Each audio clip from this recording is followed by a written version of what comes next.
விஜயினுடைய தேவை, விஜயனுடைய நிர்பந்தம், அவருக்கு இருக்கக்கூடிய அழுத்தம், அது எல்லாத்துக்கும் திருமாவளவன் தீர்வாக முடியாது. ஆமாங்க. அப்படி எப்படி சும்மா நீங்க கேட்ட உடனே நாங்க எஸ் சொல்லிடுவோமா? நாங்க அவ்வளவு தற்குறியா, இளிச்சவாயங்களா, முட்டாள்களாவா இருப்போம்? நீங்க ஆட்சி அமைக்கணும், நீங்க முதல்வர் ஆகணும் அப்படின்றதுக்கு நாங்க ஏங்க எல்லாத்தையும் விட்டு கொடுக்கணும்? அவராக யோசிச்சு, சிந்திச்சு கட்சிக்கு எது சரியா இருக்கும்னு முடிவெடுக்கிறாரு. அடுத்து எல்லாரையும் கன்வின்ஸ் பண்ணிட்டு அப்படிப்பட்ட முடிவை எடுக்கணும் அப்படின்னு பாக்குறாரு. அது ஒரு நல்ல தலைவருக்கான இலக்கணம் தான் நான் நினைக்கிறேன். திருமா என்ற தியேட்டர்ல, விசிகா என்ற தியேட்டர்ல படம் ரிலீஸ் ஆகுதுப்பா. ஆனா அந்த படத்தினுடைய ஹீரோ யாரு அப்படின்னா திருமா கிடையாது, அது விஜய் தான். விடுதலை சிறுத்தைகளே ஆர்டர் பண்ணியிருக்கிறாங்க. ஏன்னா விஜய் உட்காரணும் அப்படின்னா அதுக்கு முக்கியத்துவம் கொடுக்கணுன்றதுக்காக, அல்லது விஜய் உட்காரணுன்றதுக்காக அவங்க கட்சியில இருந்து அனுப்பியிருக்கிறாங்க அப்படின்னா ரெண்டுமே அதாவது ரொம்ப கடுமையான கண்டனத்திற்கு ஆளாக வேண்டிய விஷயங்கள் தான் நினைக்கிறேன். இப்ப அவங்க உட்கார்ந்த அந்த சோஃபால ஏன் இவர் போய் உட்கார முடியாதா? அப்போ அந்த தீண்டாமையினுடைய மற்றொரு அரசியல் வடிவம் இது. ஏன் நான் உட்கார்ந்த சேர்ல, நான் உட்கார்ந்த சோஃபால அவர் உட்கார முடியாதா அப்படின்ற அந்த கேள்வியை விடுதலை சிறுத்தைகள் கட்சியில கீழ் மட்டத்துல இருந்து அந்த கேள்வி வருமா இல்லையான்றதை நீங்க பாருங்க.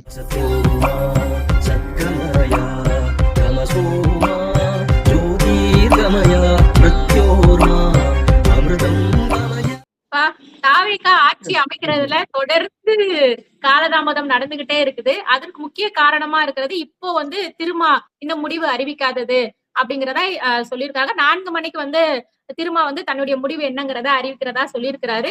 இதற்கு இடையில அங்க விசிக அலுவலகத்துல நடந்த விஷயங்களா நம்ம பார்த்தோம். அங்க விசிக அலுவலகத்துல தாவேக்கானவினர் ஏராளமானோர் குவிந்திருக்கிறாங்க. அதே போல வழக்கமா இல்லாம விசிகவினருமே நிறைய பேர் அங்க நின்றுட்டு இருக்காங்க. போலீஸ் பாதுகாப்புமே அதிக அளவுல போடப்பட்டிருக்குது. குறிப்பா அந்த விசிக அலுவலகத்துக்கு புது சோஃபா போனதெல்லாம் பார்க்க முடிஞ்சிச்சு. இந்த மாதிரி பல விஷயங்கள் நடந்துட்டு இருக்கு. ஆனா விசிக சார்பு முடிவுதான் என்ன அப்படிங்கிறது இன்னும் அறிவிக்கப்படல. நம்ம வீடியோ போடுறதுக்கு முன்னாடியே முடிவுக்கு என்ன வேணாலும் அறிவிக்கலாம், அறிவிக்காமலும் இருக்கலாம். ஆனா இப்ப நடந்த விஷயங்களை பத்தி நம்ம பேசிடலாம். ஆமா, இப்ப நீங்க விஜய் முதல்வர் நாற்காலியில உட்காராம இருக்கிறதுக்கு ஏதோ திருமாவளவன் சதி செய்யறது மாதிரி இல்ல, நீங்க ஆரம்பத்துல சொல்லிட்டீங்க. திருமாவளவன் முடிவு எடுக்காம இருக்கிறதுனால இவர் பதவி ஏற்பு இல்ல அப்படின்னா அது அந்த கனெக்ஷன் சரியில்லை. இவர் திருமா மேல பழிய போடக்கூடாது, விசிகா மேல பழிய போடக்கூடாது. ஏன்னா நீங்க எப்ப பழி போடலாம் அப்படின்னா, இவங்க எல்லாரும் தேர்தலுக்கு முன்னாடி ஒரே அலையன்ஸ்ல சேர்ந்து இருந்து தேர்தலை சந்திச்சு தேர்தல் முடிவுகளுக்கு பின்னாடி இவங்க ஒத்துழைக்க மாட்டேன்றாங்க, சப்போர்ட் பண்ண மாட்டேன்றாங்க. அப்படின்ற பட்சத்துலதான் நீங்க இந்த ஆரம்பத்துல சொன்னீங்க பாத்தீங்களா, அந்த மாதிரி லாங்குவேஜ்ல சொல்ல முடியும். இப்ப திருமா அவங்களுக்கு எதிர்த்து களம் கண்டவர், தாவேகாவிற்கு எதிராக தாவேகாவுடைய கேண்டிடேட்ஸை எதிர்த்து நின்று 2 எம்எல்ஏஸ் ஜெயிச்சிருக்கிறாங்க. அதனால அவங்களுக்கு எந்த விதத்திலையும் இது விடுதலை சிறுத்தைகள் அல்லது Thirumavalavan they are not in any way obliged to support Vijay. அதை தெளிவுபடுத்திக்கணும். தாவேகா ஆட்சி அமைப்பதற்கு இவங்க சப்போர்ட் கொடுத்துத்தான் ஆக்கணும் அப்படின்ட்டு எந்த நிர்பந்தமும் கிடையாது. இப்ப தாவேகா சார்பில் ரிக்வெஸ்ட் பண்ணியிருக்கிறாங்க, ஏன்னா அவங்களுக்கு வேற வழி கிடையாது. நம்ம ஏற்கனவே சொன்னது மாதிரி விஜய் அரியணையில ஏறணும் அப்படின்னா அது அரியணையாக இருக்கணும், அரியாசனமா இருக்கணும். அரியாசனம்னா அதுக்கு 4 கால் வேணும். 4 கால் இருந்துச்சுன்னா தான் அது நாற்காலியாகவே ஆக்க முடியும். இப்ப அந்த 4 கால்ல 3 கால் இப்ப ஒத்துக்கிட்டாங்க காங்கிரஸ், 2 இடதுசாரிகள், 3 கால் வந்துடுச்சு. இன்னும் 1 கால் இருந்தா தான் அது நாற்காலி ஆக முடியும், அவர் முதல்வராக முடியும், அந்த அரியாசனத்துல உட்கார முடியும். இப்ப 4வது கால் தேவைப்படுது அவங்களுக்கு. அதாவது விஜய்க்கு அவர் அரியணை ஏறுவதற்கு, நாற்காலி அமைப்பதற்கு, நாற்காலி ஆவதற்கு இன்னும் 1 கால் வேணும். இது எந்த விதத்திலையும் விடுதலை சிறுத்தைகளுடைய குற்றம் கிடையாது. அவங்க மேல பழிய போடுறது மாதிரி நம்ம பேசவே கூடாதுன்னு நான் இல்ல நினைக்கிறேன். அவங்க மேல பழிய போடுற மாதிரி பேசுறதுக்கு இல்ல. இருந்தாலும் இவங்க ஆதரவு கேட்டாங்க. ஒண்ணும் முடியும் முடியாதுங்கிறத இது நான் சொல்லல. பொதுவா பேசக்கூடிய விஷயத்த சொல்றேன். முடியும் முடியாதுங்கிறத சொல்லலாம். தொடர்ந்து இவங்க ஆலோசனை வச்சுட்டு இருக்காங்க. அது மட்டும் இல்லாம துணை முதலமைச்சர் பதவி, அமைச்சரவை இது மாதிரி விஷயங்கள்லாம் பின்னாடி பேசப்பட்டுட்டு இருக்குது அப்படிங்கறதையும் சொல்றாங்கல்ல. ஆமாங்க. அப்படி எப்படி சும்மா நீங்க கேட்ட உடனே நாங்க எஸ் சொல்லிடுவோமா? நாங்க அவ்வளவு தற்குறியா, இளிச்சவாயங்களா, முட்டாள்களாவா இருப்போம்?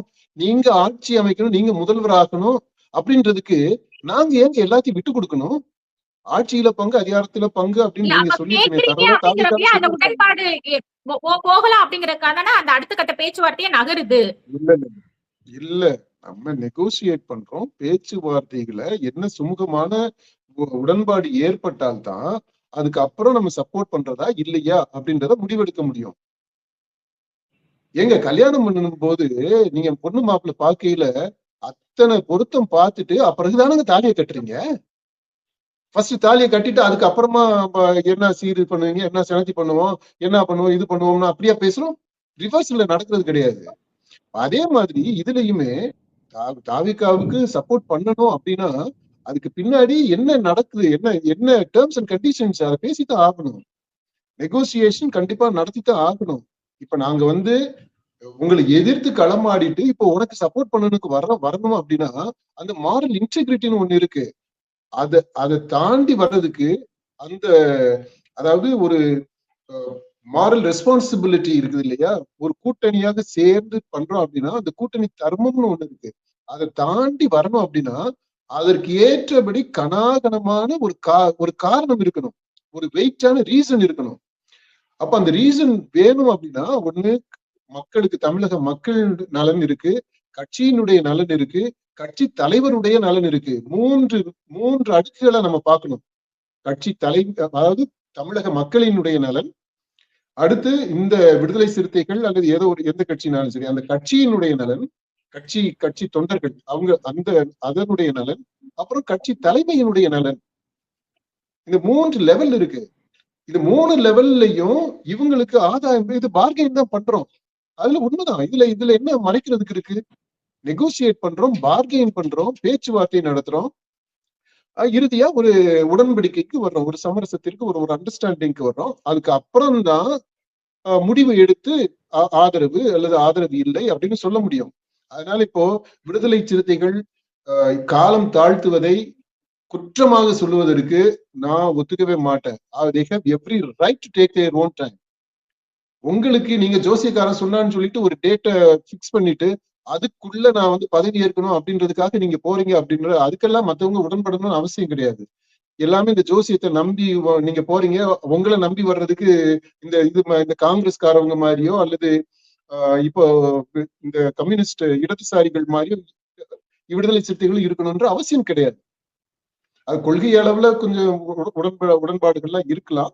ஆனா நிர்பந்திக்க முடியாதுங்க. அந்த விதத்துல விடுதலை சிறுத்தைகள் டைம் எடுத்து கன்சல்ட் பண்ணி அமர யோசிச்சு, நான் சொன்னேன் அந்த 3 அடுக்குகள்ல 3 நிலைகள்ல பார்க்க வேண்டியது இருக்கு. அது எல்லாத்தையும் பார்த்து அதுக்கப்புறம் எடுக்கக்கூடிய முடிவு. ஏன்னா இவங்க இந்த சப்போர்ட் பண்றதா இல்லையான்ற அந்த முடிவு இருக்குது பாத்தீங்களா? அது ஒரு தார்மீக ஒழுக்கம், கூட்டணி தர்மம் அப்படின்றத தாண்டி வரக்கூடியதாக இருக்கு. இப்போ விடுதலை சிறுத்தைகள் திமுக அணியிலேயோ அதிமுக அணியிலேயோ இல்லாம இண்டிபெண்டா அவங்க போட்டிட்டு இருந்தாங்க. தனியா அவங்க இப்போ நம்ம புதிய தமிழகம் கட்சி தனியா போட்டிட்டாரு. அந்த மாதிரி இவங்களும் போட்டிட்டு இருந்தாங்க. அவங்களுக்கு 2 எம்எல்ஏ இருக்கிறாங்க. அப்ப அவங்க முடிவு பண்ணிக்கலாம். அங்க இப்ப நம்ம சொல்லக்கூடிய அந்த கூட்டணி தர்மம் அப்படின்றது குறுக்க வராது.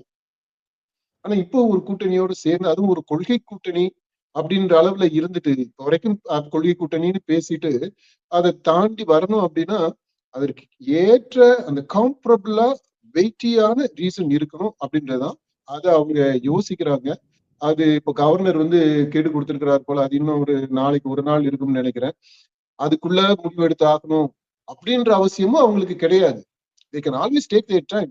இன்னைக்கு நாளைக்கு இல்ல, திங்கட்கிழமை கூட அவங்க சொல்லிட்டு போறாங்க. இல்ல இன்னும் ஒரு வாரம் கழிச்சு கூட அவங்க சொல்லட்டுமே, என்ன அவசரம்? ஏன் நீங்க நிர்பந்திக்கிறீங்க அவங்கள? அதனால இப்ப திருமாவளவன் தயங்குறாரு, முடிவெடுக்க மாட்டேன்றாரு அப்படின்னா, இல்லங்க நீங்க சொல்றது மாதிரி அவர் ஏன் அவசரப்படுத்தணும், அவர் ஏன் ஸ்ட்ரெஸ் ஆக்கணும், உங்களுடைய அந்த ஸ்ட்ரெஸ் ஏன் அவர்கிட்ட கடத்தி அவருமே விடுறீங்க? ஒவ்வொரு செய்தியாளர் சந்திப்பிலே வந்துட்டு இன்னைக்கு மாலை அறிவிச்சிருவோம், காலை அறிவிச்சிருவோம் அப்படிங்கிற மாதிரியான அவர் சொன்னதுனாலதானே இந்த கேள்விகள் எல்லாமே வருது. இல்ல எங்களுக்கு 2 நாள் டைம் வேணும், ஒரு வாரம் ஆகும் அப்படின்னு சொல்லியிருந்தா அது அடுத்த அடுத்த கட்டமா அந்த கேள்விகளே வந்திருக்காதுல்ல. இல்ல அவங்க ஒண்ணும் பொய்யெல்லாம் சொல்லல. அவங்க என்ன சொல்றாங்க, இந்த கூட்டம் நடந்த பிற்பாடு அப்படின்றத சொல்றாங்க. இப்ப கூட்டம் நடக்கும்போது பல்வேறு முரண்பட்ட கருத்துக்கள் வருது. இப்ப நம்ம இதுலயே பாக்குறோம், ஒரு பக்கம் சிந்தனை செல்வனுடைய அதை பற்றி நம்ம ஒரு காணொலியே போட்டிருக்கிறோம். அவருடைய எக்ஸ் தள பதிவை எல்லா வாரியா டிஸ்கஸ் பண்ணி அவருடைய போக்கு ஒரு மாதிரி இருக்கு. இந்த பக்கம் வன்னி அரசு எடுத்துக்கங்க, அவருடைய போக்கு இன்னொரு மாதிரி இருக்கு. இப்போ அந்த கட்சிகளுக்குள்ளேயே அந்த அதாவது திருமா கூட இருக்கிறவங்க, அதுக்கு அடுத்த நிலையில இருக்கிறவங்க, அவங்கள்ட்டயே கருத்து வேறுபாடு இருக்கு. இப்ப இது கீழே வரைக்குமே அந்த கருத்து வேறுபாடு இருக்குமா? இந்த இது ரெண்டு மட்டும் இல்ல, இன்னும் பலதரப்பட்ட கருத்துக்கள் மோதல்கள் இருக்குமா? இப்ப இது எல்லாத்தையும் உள்வாங்கி எல்லாரையும் திருப்திப்படுத்தக்கூடிய விதத்துல அவங்களை கன்வின்ஸ் பண்ணணும். அது தலைவருடைய கடமை.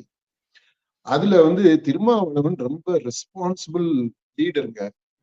அவர் நீங்க என்னதான் அவரு லேட் பண்றாரு, முடிவெடுக்க மாட்டேன்றாரு, அறிவாலயத்தினுடைய கொத்தடிமையா மாறிட்டாரு, அப்படி இப்படின்னு எல்லாம் பயங்கரமா சொல்லுவீங்க. ஆனா எதுலயுமே உண்மை கிடையாது.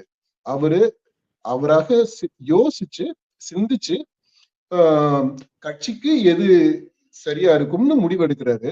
அடுத்து எல்லாரையும் கன்வின்ஸ் பண்ணிட்டு அப்படிப்பட்ட முடிவை எடுக்கணும் அப்படின்னு பாக்குறாரு.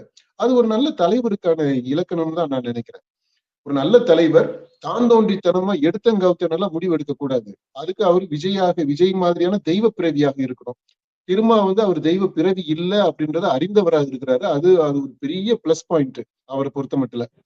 அதனால அவர் ஒரு மனிதராக, ஒரு நல்ல தலைவராக அவரு நேரம் எடுத்து எல்லாரையும் கலந்து ஆலோசித்து ஒரு முடிவு எடுக்கட்டும். அதுல முன்ன பின்ன ஆகும். அதுல அவர் இன்னும் ஏமாற்றணும், உங்களை வர வச்சு இது பண்ணணும் அப்படின்னு எல்லாம் ஊடகத்துக்கு அப்படி செய்தி சொல்லலையே. இன்னைக்கு காலையில 9 மணிக்கு சொல்றோம்னா நாளைக்கு காலையில சொல்றோம் அப்படின்னு சொன்னார். அவ்வளவுதான். நேத்து சொல்லும் போது அவங்க அலுவலகத்துல இருந்து தெரிவிச்சிருக்கிறாங்க. இன்னைக்கு காலையில அவருக்கு அது முடியல, இன்னும் இது இப்ப கன்சல்டேஷன் எல்லாமே போய்கிட்டு இருக்கு. அதனால இன்னைக்கு ஈவினிங்னு சொல்லியிருக்கிறாங்க. ஒருவேளை இன்னைக்கு ஈவினிங்குள்ள முடியலனாலுமே அது ஒரு குத்தமா சொல்ல முடியாதுன்ற. ஏன்னா விஜயினுடைய தேவை, விஜயனுடைய நிர்பந்தம், அவருக்கு இருக்கக்கூடிய அழுத்தம், அது எல்லாத்துக்கும் திருமாவளவன் தீர்வாக முடியாது. அவருக்கு தனி கட்சி இருக்கு, அவருக்கு தனி கூட்டணின்னு ஒண்ணு இருக்கு, அவருக்கு கொள்கைகள் இருக்கு, கட்சிக்கு தனியா கொள்கைகள் இருக்கு. அது எல்லாத்தையும் தான் பார்க்கணும். பார்த்துதான் அவர் முடிவெடுப்பார். சரி, இப்ப இது இவ்வளவு நேரம் இந்த திருமாவனுடைய அந்த டிலே அப்படின்றத நம்ம புரிஞ்சுக்கிறோம்ன்றதுக்காக சொல்றேன். நம்ம மத்தவங்கள மாதிரி நம்மளும் சேர்ந்து அந்த அழுத்தத்தை கொடுக்க கூடாதுன்றதுக்காகத்தான் இந்த விளக்கம். இப்போ நீங்க நல்லா அழகா 3 பாயிண்ட் நோட்டீஸ் பண்ணி சொன்னீங்க. ஒண்ணு, முதல் தடவையாக மாற்று கட்சியினர், அதாவது தாவேகா கட்சி இந்த மாதிரி திருமாவளவனுடைய விடுதலை சிறுத்தைகள் கட்சிக்கு அலுவலகத்துக்கு முன்னாடி அவ்வளவு திரண்டு வந்திருக்கிறாங்க. அது ஒரு காண கிடைக்காத காட்சி.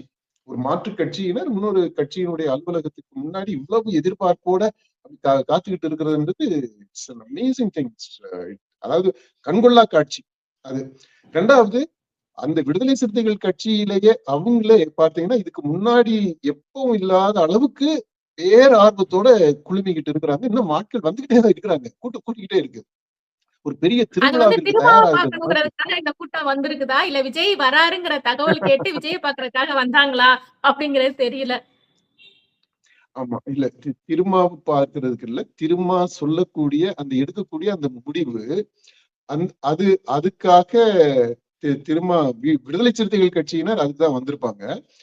இவங்க நம்ம தாவிகால இருந்து வந்தவங்க திருமா என்ன சொல்ல போறாரு, அந்த வெற்றி விழாவை கொண்டாடுறதுக்காக வந்திருப்பாங்க. இதெல்லாம் இந்த தியேட்டர் முன்னாடி நின்ன கூட்டம் இல்லையா, அவங்களுக்கு அந்த கல்ச்சர்லயே இருக்கு.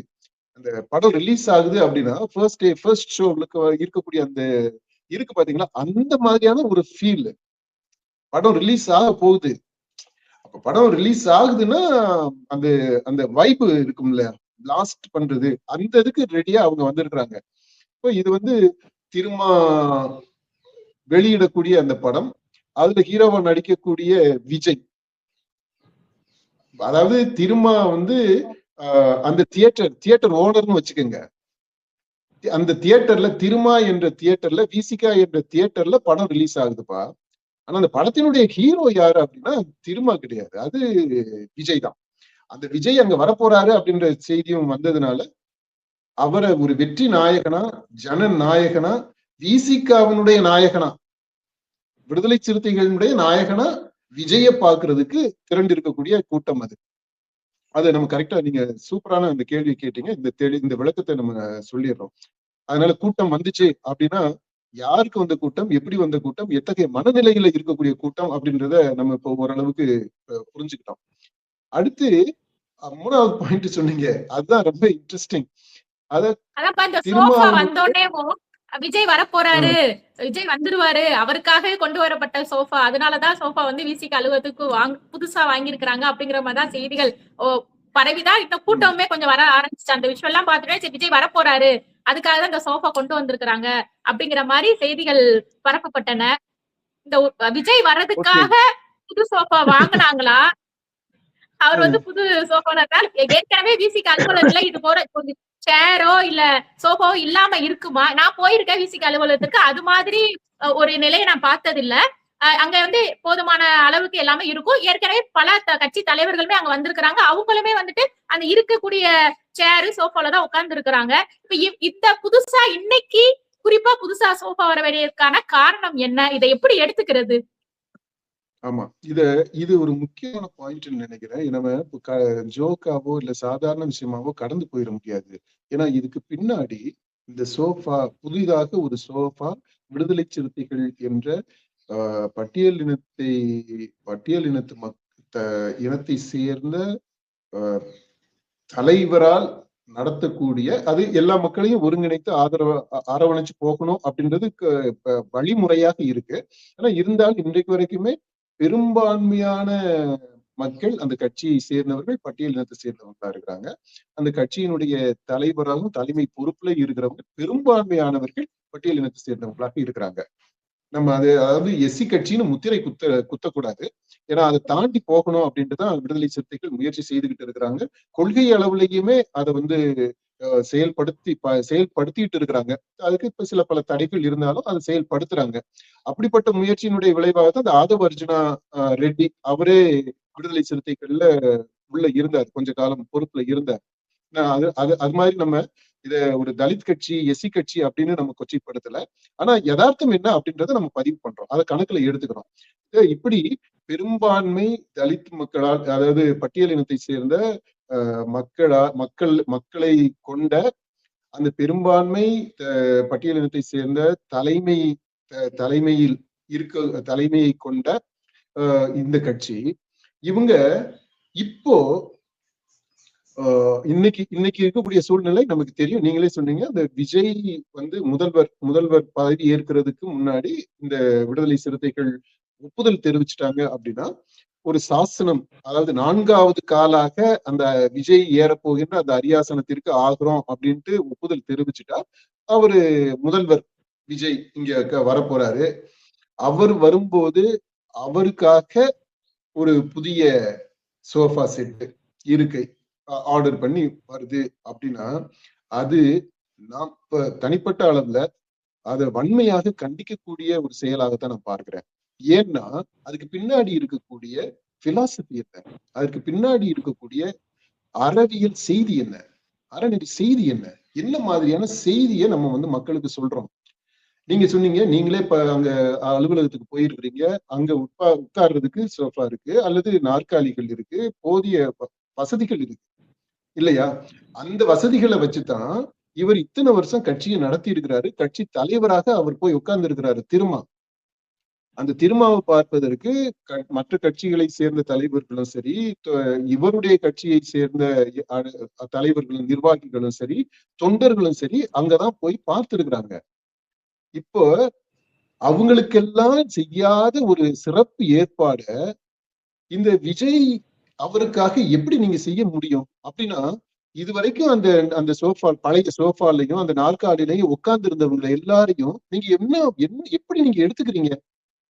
அவங்க எந்த விதத்துல இந்த விஜய் என்ற அந்த மனிதர் அவரை விட தாழ்ந்தவர்களா, இழிவானவர்களா, இந்த புதுசா வரக்கூடிய அந்த சோஃபால உட்கார்வதற்கு தகுதியற்றவர்களா ஆயிடுறாங்க. அதுங்க உங்க ஆபீஸ்ல சோஃபா கிழிஞ்சிடுச்சு, மாத்தணும் அப்படின்னா நீங்க மாத்திக்கிடலாம். எப்ப வேணாலும் மாத்தி இருக்கலாம்.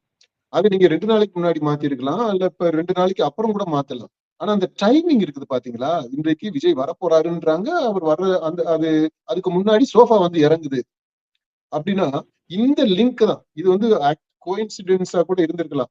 ஒரு ஆக்சிடென்டா, அதாவது தற்செயலா நடந்த விஷயமா ஏற்கனவே கூட ஆர்டர் இருக்கலாம். அதை அவங்க கொடுத்திருக்கலாம், அது தெளிவுபடுத்தணும். இன்னைக்கு வந்திருந்திருக்கலாம், அப்படி கூட இருந்திருக்கலாம்.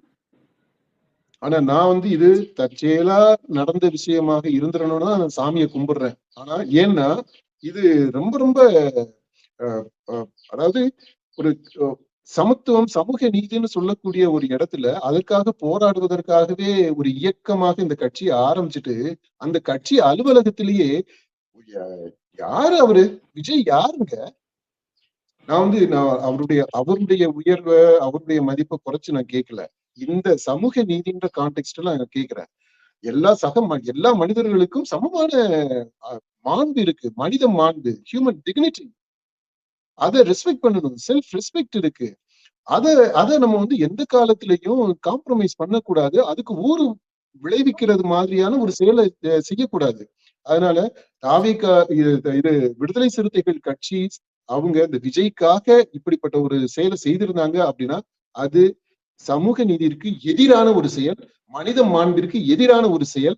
அவங்களுடைய கட்சி தொண்டர்களவே மதிக்கல, அவங்கள வந்து இழிவுபடுத்துறாங்க அப்படின்னு அர்த்தம். இத வந்து உணர்ந்து செய்திருக்கிறாங்களா, உணராம செய்திருக்கிறாங்களான்னு நமக்கு தெரியல. ஆனா நீங்க சொன்னது மாதிரி இது தற்செயலாக நடந்ததாக இருந்துட்டா நலமாக இருக்கும். இது ஒண்ணு. அடுத்து அப்படியே ஒரு கற்பனையா கூட இருக்கலாம். இந்த விஷயம் நான் சொல்றது, இந்த ஜெயலலிதா போற இடத்துக்குலாம் ஒரு நாற்காலியை எடுத்துட்டு போவாங்கல்ல, எந்த ஃபங்க்ஷன்னாலும் அவங்களுக்குன்னு ஒரு தனித்துவமா ஒரு நாற்காலி எடுத்துட்டு போவாங்க. ஒருவேளை விஜய் தரப்பு, இது கற்பனையா கூட இருக்கலாம், விஜய் தரப்புல இருந்து கூட அந்த சோஃபா அனுப்பி விட்டுருக்கலாம் கூட இருக்கலாம்ல. இது இதுல உண்மை இருக்குமோ அப்படின்ற ஒரு கேள்வி வருது. ஏன்னா ஜெயலலிதா அம்மா அவங்க உடல்நலம் காரணமாக அந்த நாற்காலி ஒரு ஸ்பெஷலி டிசைன்டு சேர். அது அவங்க உடல் நலத்திற்காக. ஏன்னா அவங்களுடைய இது தெரியும் இல்லையா, கடைசி காலங்கள்ல எல்லாம் இந்த லாஸ்ட் ஃபியூ இயர்ஸ்ல எல்லாம் அவங்க நடக்கிறதுக்கே சிரமப்பட்டாங்க. கொஞ்சம் ஓவர் வெயிட் ஆயிட்டாங்க. உட்கார்ந்து எந்திரிக்கிறது அதுல எல்லாம் பிரச்சனைகள் இருந்துச்சு. இப்ப அதனால அப்படிப்பட்ட ஒரு சிறப்பாக அவருடைய உடல் நலத்திற்கு ஏற்ற, உடல் அமைப்பிற்கு ஏற்ற விதத்துல வடிவமைக்கப்பட்ட ஒரு நாற்காலி. அது அதிகார திமிர காட்டுறதுக்காக மட்டும் இல்லைன்னு நான் புரிஞ்சுக்கிறேன். அப்படி ஒருவேளை அதிகாரத்தை காட்டுறதுக்காக நான் தனித்துவம் மிக்கவள், நீங்க எல்லாம் ஒரு இதுல உட்காருங்க, நான் இப்படி உட்காருவேன் அப்படின்ற அதுவும் இருக்கலாம். ஆனா லேட்டர் டேஸ்ல இந்த ஹெல்த்தும் அதுல ஆட் ஆகிருக்கு அப்படின்றத மட்டும் நான் சுட்டி காட்ட விரும்புறேன். இப்ப இந்த விஜயை எடுத்துக்கிட்டோம்னா, அவரு இந்த இந்த பொதுக்கூட்டங்கள்ல அவங்க கட்சி நடத்தின கூட்டங்கள்ல மேடைகள்ல பேசும்போது பார்த்தா 2 ஸ்டாண்ட் இருக்கும், 2 போடியம் இருக்கும் மேடையில பேசுறதுக்கு. ஒன்ன வந்து மற்ற பேச்சாளர்கள் எல்லாம் பயன்படுத்துவாங்க. விஜய்க்குன்ட்டு தனியா ஒரு ஸ்டாண்ட் இருக்கும். நீங்க ஆரம்பத்துல நோட்டீஸ் பண்ணீங்களா? இந்த இதுல எல்லாமே அவருடைய பொதுக்கூட்டங்கள், மாநாடு அதுல எல்லாம் பார்த்தீங்கன்னா தெரியும், 2 ஸ்டாண்ட் இருக்கும். ஒண்ணு இவருக்காகவே தனியா ரிசர்வ் பண்ணி வைக்கப்பட்டிருக்கும். ஒருவேளை அந்த அவர் பேச வேண்டிய பேச்சு, டெக்ஸ்ட் அது எல்லாத்தையும் வச்சிருப்பாங்க, அல்லது அவருக்கு தேவையான தண்ணிக்கு ஏதோ அதெல்லாம் வச்சிருப்பாங்களா என்னன்னு தெரியல. ஆனா அதை பயன்படுத்த மாட்டாங்க. மற்றவங்களுக்குன்ட்டு இன்னொரு ஸ்டாண்ட் இருக்கும். இப்ப அந்த ஆரம்பத்துல இருந்து இப்படி பாக்குறோம். அப்புறம் சில எல்லாம் பாத்தீங்கன்னாக்கா அவரு பேச ஆரம்பிச்சு நிக்கிறாரு அப்படின்னா அவ்வளவு பேருமே எந்திரிச்சு நிப்பாங்க.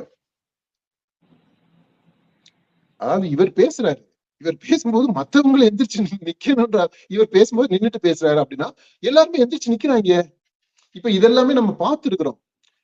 இவரு விஜய் கட்சியினுடைய தலைவராக இருக்கும் போது, அதாவது இந்த முதல்வர் வேட்பாளராக இருக்கும் போதே இந்த எல்லாத்தையும் நம்ம பார்த்துக்கிட்டு வர்றோம். அவரு மற்றவர்களிலிருந்து மேலானவர், உயர்ந்தவர், தனித்துவம் மிக்கவர், தெய்வீக அம்சம் கொண்டவர், தெய்வமாகவே உள்ளவர் அப்படின்ற அந்த ரேஞ்ச்ல அப்படியே அந்த இது போகும். இந்த மாதிரி ஒரு பின்னணி இருக்கிறதுனால இப்போ விஜய் இப்போ போற இடத்துல அவர் வந்து தனித்துவத்தை காட்டணும் அப்படின்றதுக்காக, அல்லது ஜெயலலிதாவுக்கு நான் சொன்னது மாதிரி உடல் நலம் காரணமாக ஸ்பெஷலி டிசைன்டு சோஃபாவா இருக்குமா என்னன்னு தெரியல. அப்படி அதனால அப்படி வந்திருக்குதா அப்படின்றது ஒண்ணு இருக்கு. அடுத்தது இது திருமாவளவனுடைய கட்சி வந்து ஏழை எளிய மக்களுடைய கட்சி. அங்க வந்து சோஃபா செட் எல்லாம் புதுசா இல்ல, அதனால நம்ம ஸ்பான்சர் பண்ணுவோம் அப்படின்ட்டு தாவேகால இருந்து அது ஸ்பான்சர் கூட பண்ணிருக்கலாம். அதாவது irrespective ஆஃப் விஜய்ஸ் நீட்ஸ், அவருடைய தனித்துவத்தை காட்டுறது அப்படின்னு இல்லாம தாவேகாவை இது அதாவது விடுதலை சிறுத்தைகளுக்கு கொஞ்சம் அவங்கள கொஞ்சம் ஐஸ் வச்சுக்கிறது மாதிரி. அதனால இந்த மாதிரி இதெல்லாம் கொடுத்து அப்படி மத்த டீலிங்ஸ் எல்லாம் இருக்குமா என்னன்னு நமக்கு தெரியல. அதை பத்தி எல்லாம் இப்ப பேச வேண்டாம், பின்னாடி தெரிய வரும், அப்போ நம்ம அந்த கான்டெக்ட்ல பேசிக்கலாம் என்ன பேச்சுவார்த்தைகள் நடக்குது அப்படின்றது. இது வந்து ஒரு வெளியில ஒரு ஷோ மாதிரி, இது மாதிரி நாங்க we are interested அப்படின்றத காட்டுறதுக்காக இந்த சோஃபாவை தாவேகா ஸ்பான்சர் பண்ணிருக்கலாம், தெரியல நமக்கு. அவங்க சொன்னாதான் தெரியும். அல்லது நீங்க சொன்னது மாதிரி நம்ம அந்த விஜய அந்த தாவேகா கட்சியினர் எப்படி டீல் பண்ணிட்டு வந்திருக்கிறாங்க, அப்ரோச் பண்ணிட்டு வந்திருக்கிறாங்கன்ற அந்த ஹிஸ்டரிய வச்சு பார்க்கும்போது இது விஜய் வர்றாருன்றதுக்காக அவரு உட்காரணும் அப்படின்றதுக்காக இந்த சோஃபாவை அனுப்பி வச்சிருந்திருக்கலாம். அப்படி இருக்கு. இப்போ அந்த மாதிரி இருக்கலாம், இல்லாமல் இருக்கலாம், நமக்கு தெரியல. ஏன்னா இதெல்லாம் ஊகங்கள் தான். இப்படி யூகிக்கிறதுக்கெல்லாம் இது இடம் கொடுக்குது. இவங்க பேசாம இன்னும் ஒரு 2 நாள் கழிச்சு இந்த சோஃபாவை வாங்கி இருந்திருக்கலாம், உண்மையிலே இவங்க வாங்கியிருந்தாங்கன்னா. இது அடுத்து இன்னொரு இதுவும் இருக்குது. சப்போஸ் விஜய் வந்து இங்க வரும்போது இந்த சோஃபாவை அவர் உட்காரணுன்றதுக்காக அனுப்பி வச்சிருக்கிறாங்க அப்படின்றதுன்னா, நேற்று விஜய் வந்து கம்யூனிஸ்ட் அலுவலகத்துக்கு போனார்ல, அங்க நீங்க என்ன காட்சிகள்லாம் பார்த்தீங்க சொல்லுங்க. அங்க போனோடனே இவங்க மரியாதை கொடுத்தாங்க, அவரும் மரியாதை செலுத்தினாரு. இவர் கட்டி அணைத்தெல்லாம் வந்து தழுவி அங்க இருக்கிறவங்களுக்கு எல்லாம் பேசினாரு. அதே மாதிரி சேர்ல உட்காந்து சாதாரணமா தான் எல்லாத்தையுமே பேசிட்டு இருந்தாரு. அங்க அலுவலகத்துல அங்க இருந்த அந்த நாற்காலியில சேர்ல உட்காந்து அவர் பேசினாரு இல்லையா? அப்படிதான் பேசினாரு. அங்க வந்து புதுசா சேர் போகல, புதுசா சோஃபா போகல, அதுல அந்த கட்சிக்காரவங்களும் வாங்கல, தாவேகாவும் அனுப்பி வைக்கல இல்லையா? ஓகே. இப்போ ஒரு கட்சி அலுவலகத்துல இது கம்யூனிஸ்ட் கட்சி அலுவலகத்துல அப்படி நடந்திருக்கு. இப்போ இங்க விடுதலை சிறுத்தைகள் அலுவலகத்துக்கு புது சோஃபா ஒண்ணு விடுதலை சிறுத்தைகளே ஆர்டர் பண்ணியிருக்கிறாங்க. ஏன்னா விஜய் வந்து உட்காரணும் அப்படின்னா அதுக்கு முக்கியத்துவம் கொடுக்கணுன்றதுக்காக, அல்லது விஜய் உட்காரணுன்றதுக்காக அவங்க கட்சியில இருந்து அனுப்பியிருக்கிறாங்க அப்படின்னா ரெண்டுமே அதாவது ரொம்ப கடுமையான கண்டனத்திற்கு ஆளாக வேண்டிய விஷயங்கள் தான் நினைக்கிறேன். இது நடந்துருந்துச்சுன்னா.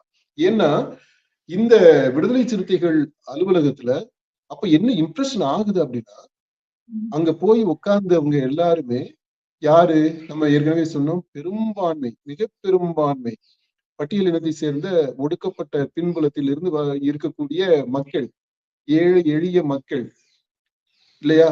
இப்ப அவங்க உட்கார்ந்த அந்த சோஃபால ஏன் இவர் வந்து போய் உட்கார முடியாதா? அப்போ அந்த தீண்டாமையினுடைய மற்றொரு அரசியல் வடிவம் இது இல்ல. இதை உணர்ந்தாங்களா என்னன்னு தெரியல. போராடிட்டு இருக்கிற பிசிகாவே ஏன் இப்படி பண்ணணுங்கிறதா கேள்வியா இருக்குது.